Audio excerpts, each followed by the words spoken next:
patotohanan niya yung sinabi ni Colonel Garma na kausapin si Colonel Grijaldo, which I did together with nagkataon po kami dito.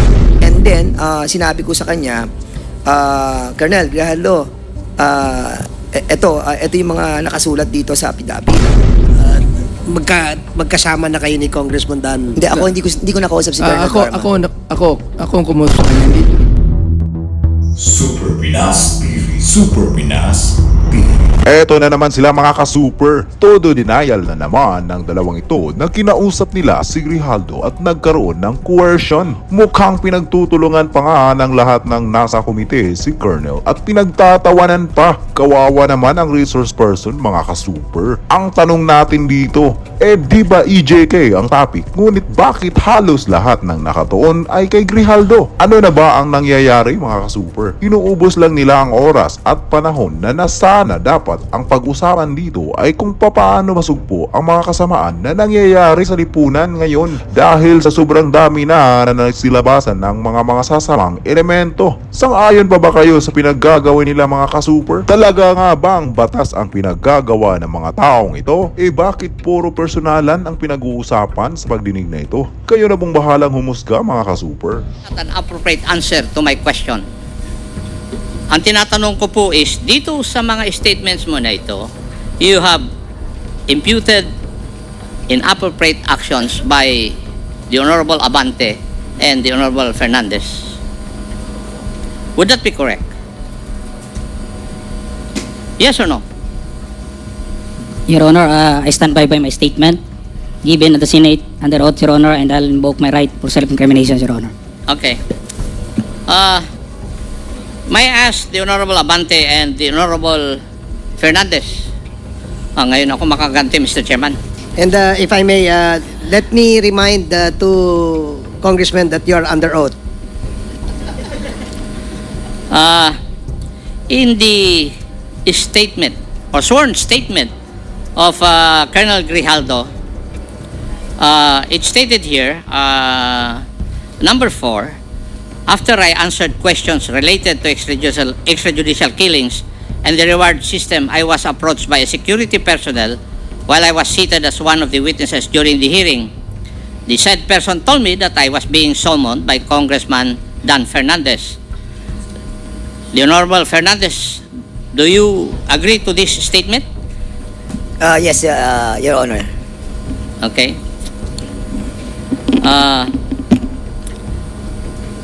When I entered the room, I saw the two lawyers of Police Colonel Garma standing inside the room. Two lawyers of Colonel Garma standing inside the room. One of the lawyers approached me, then asked me what we were going to talk about. I said that I do not know. May I ask the Honorable Abante and Fernandez if there were really the presence of the two lawyers of Colonel Garma were present? Yes, Chairman Akop, yes. The Honorable Abante, do you agree with Honorable Fernandez? He's talking to somebody, Mr. Chairman. Maybe you can cite him in contempt. Chairman Abante, you're being asked. Chairman Abante, you're being asked by Chairman Akop to confirm the statement. Do you agree with the statement of Colonel Grijaldo that there were two lawyers of Attorney Garma present when you talked with Colonel Grijaldo in a room? Yes, Your Honor. There were two lawyers present. Thank you, Your Honor. And according to the affidavit of Colonel Grijaldo, the Honorable Fernandez asked Colonel Grijaldo to sit beside him, and you entered the room and sat on the far end chair on the right. And one of the lawyers of Colonel Garma stood near the back of Colonel Grijaldo. Would that be correct? Ako yung unang dumating, Mr. Chairman. If I remember it right, nung dumating po ako, nakaupo na po siya. Okay. So, nakaupo na siya. Yes, Your Honor. Okay. The Honorable Abante? Yes, it was a small room, no? Doon lang sa corner na yan. And so, malapit din kami sa isa. We're just near to each other. In fact, Mr. Chair, I'd like to say na when I talked to him before he came in the room was that because it was Colonel Garma that said that Colonel Grijaldo knows a lot. He knows a lot about this thing. So, sabi ko, sige, total, normal naman yung vetting na ginagawa natin, kinakausap natin. So, we talked to him and sinabi ko kay Colonel Garma, can he corroborate your statement? Ang sabi ni Colonel Garma, yes eh. So, kinausap namin. Your Honors, pasensya na po kayo kasi hindi naman sumasagot kasi sa mga tanong ko sa si Colonel Grijaldo. Kaya kayo po ang tatanungin ko na muna. Mr. Chair, if I be allowed.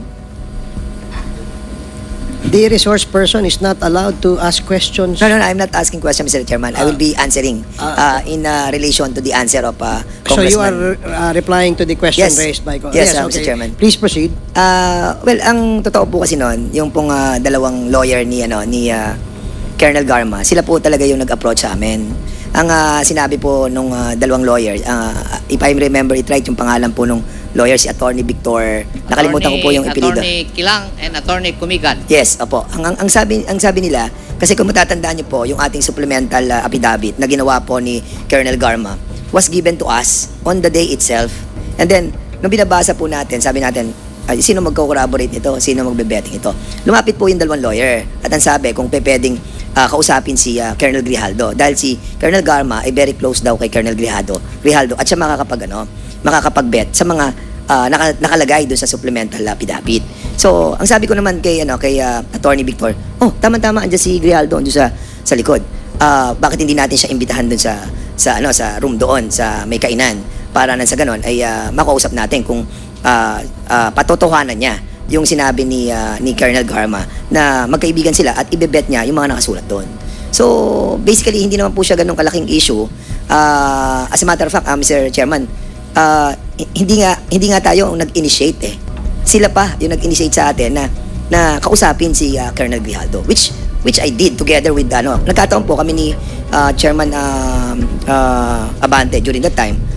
Magkalapit kami doon. Sabi ko, pare sumama ka na sa akin. Kaya sa sumunod. Kaya nagulat na lamang po kami that biglang nagkaroon po ng ganong istorya. But nevertheless, Mr. Chairman, yun po yung nangyari doon. At nung pumasok po ako sa loob, nauna po ako kay Chairman Abante ng konti lang. And then, sinabi ko sa kanya, Colonel Grijaldo, ito yung mga nakasulat dito sa affidavit. Sabi ko dito sa paragraph, hindi ko matandaan, 17 ata o something na gano'n. Ito ba, mapapatotohanan mo na sinabi ni Colonel Garma? Sabi niya, wala po akong alam dyan. Yung ibang ibang mga sinabi ni Colonel Garma. Kasi sabi niya, kaibigan kanya eh. So, basically, doon po umikot yung aming usapan. Siguro maabot po yun ng mga less than 10 or 15 minutes. And then, nung sinabi niya talaga wala siyang alam, edi lumabas na po kami. And the CCTV can prove na talagang hindi po kami nagtagal sa loob. At the same time po, pag tinignan niyo po yung kwarto dyan, kahit puntahan po natin lahat, napakaliit po ng kwarto. At sa labas po ng kwarto, marami pong mga tao nandun. So kung nagkaroon po ng coercion, nagkaroon po ng harassment, nagkaroon po ng forceful force galing po sa amin, I think malalaman po ng mga tao nandyan. And even the CCTV, nung lumabas po siya dyan sa ng pintuan yan, makikita po natin na yung itsura niya, hindi naman po siya mukhang naka-coerce eh. Mukhang masayang-masaya pa nga po siya. Kaya, I think, Mr. Chairman, yung pong accusation sa atin, na malayan yung ating pong committee and the two chairman, masyado pong unfair. But of course, binibigyan pa rin po natin siya ng pagkakataon na liwanagin po yung mga pangyayari. Kaya, andito po tayo at binibigyan po natin ng patas na pagdinig. Marami pong salamat sa pagkakataon. Mr. Chair, pwede maidagdag to? With yes, Congressman Abante, with the indulgence of Congressman Ako, please. At the back of my mind, masaya pa nga ako eh. Sapagkat nabanggit sa akin ni Colonel Garma na ito talagang close siya rito. Classmate niya. At talagang kakampihan siya nito. Nagulat na lang kami na gano'n ang sagot niya. So, Nung bang sinabi ni Colonel Garma yun, magkasama na kayo ni Congressman Dan? Hindi, ako hindi ko nakausap si Colonel Garma. ako ang kumusta sa kanya. Hindi niya nakausap. Ako mismo kumusta sa kanya. At sino ang nakarinig na sinabi ni Colonel Garma sa inyo yan, na Congressman? Palagay ko walang nakarinig sapagkat in confidence sinabi niya sa akin eh. When I asked her, who can corroborate your statements? Binanggit niya yung pangalan ni Colonel Grijaldo. Natuwa naman ako sapagkat very close daw sila, classmate niya, at talagang kakampihan siya nito. All of a sudden, kalaban pala niya. And Thank you, Congressman Abante. Mr. Chairman, para i-corroborate lang po yan. If you remember it right, no, nung na-interview po tayo release or forfeited. If it's released, Your Honor, that's a decision against the government. It's a subject to automatic review by the commissioner. Just like recently, meron tayong na-seize na mga bigas that was forfeited in favor of the government, correct? Yes, Your Honor. So, in other words, yung order to lift the seizure would have been issued or would have come from the office of the legal department under the law department. Upon its review, Your Honor, we make recommendations to the Commissioner of Customs. And then, And then we draft the recommendation, Your Honor, for the approval of the Commissioner. sige, we will just perhaps continue that line of questioning sa next because we can now proceed. Meron din ako itatanong din tungkol doon sa isyong yon. If I may. Okay, sandali. Kasi last interpellator si Congressman Acop sa topic ng drugs, but we can allow you for a short interjection. Congressman Dan Fernandez and then Congressman Paduano. Yes, sino ba ng mga nagko-conduct ng mga raids? Doon sa, halimbawa, na-issuean sila ng LOA. Di ba mga CIIS ang nagko-conduct? Primarily, Your Honor, the intelligence group who... Intelligence group of what Of the division? Bureau of Customs, Your Honor. It's a group. Ano pangalan ng group nila? Intelligence group, Your Honor. CIIS. Yun na nga, yun ang sinabi ko kanina. CIIS. Sila yung nagko-conduct. Kaya nga, Mr. Chairman, siguro kailangan po natin maimbita. Sino ang head ng CIIS ng Port of Manila and ng MICP?